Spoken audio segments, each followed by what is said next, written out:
ChatGerry, a comparative study of vessel calcification using three methods: pathophysiology, VMT energy, and TDA geometry. Number 1423, VMT sharp 745, TDA sharp 028, November 5, 2025. Gerald C.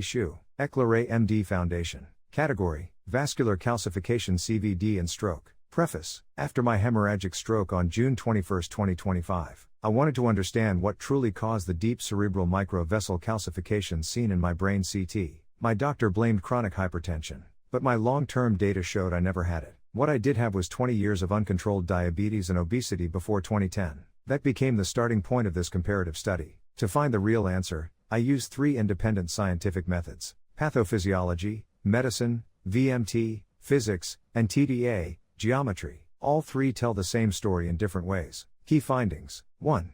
All three methods agree, diabetes was the main cause. My long-term diabetes and high visceral fat created most of the vessel calcification. Hypertension acted only as a secondary amplifier, and finally triggered the stroke. 2. Metabolic stress explains about 60% of the damage. Both VMT and TDA independently confirmed that metabolic factors, FPG and visceral fat, were the dominant drivers of my vascular injury, 60%. Blood pressure contributed about 40%. 3. Early damage cannot be undone. Pathophysiology, VMT, and TDA all showed that my vessel calcification, formed before 2010, was largely permanent. My lifestyle changes after 2010 stopped further damage, but could not remove the entire calcified structure. 4. Blood pressure spikes acted as the final trigger. Even though I never had chronic hypertension, one short emotional stress episode on June 21, 2025, raised my blood pressure to 175 mm of mercury. My arteries were already stiff from old metabolic damage, so the rupture became inevitable. 5. VMT and TDA describe the same health pattern from different angles. VMT showed how stress energy accumulated over time. TDA showed how the geometric shape of my health data shrank and stabilized after 2018. Both research methods confirmed the similar 6040 ratio of metabolic stress to hemodynamic stress. 6.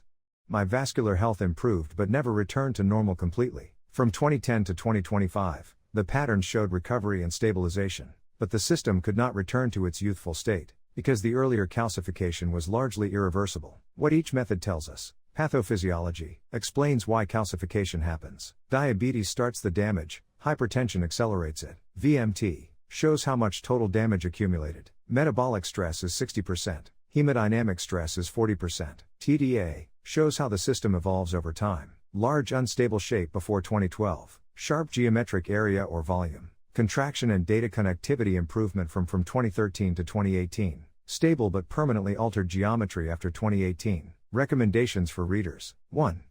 Control glucose early. It is the strongest driver of vessel aging. 2. Reduce visceral fat through food portion control, weight loss and steady lifestyle habits such as daily exercise. 3. Keep blood pressure stable and avoid emotional spikes. 4. Do not wait for symptoms. Damage builds silently for years. 5.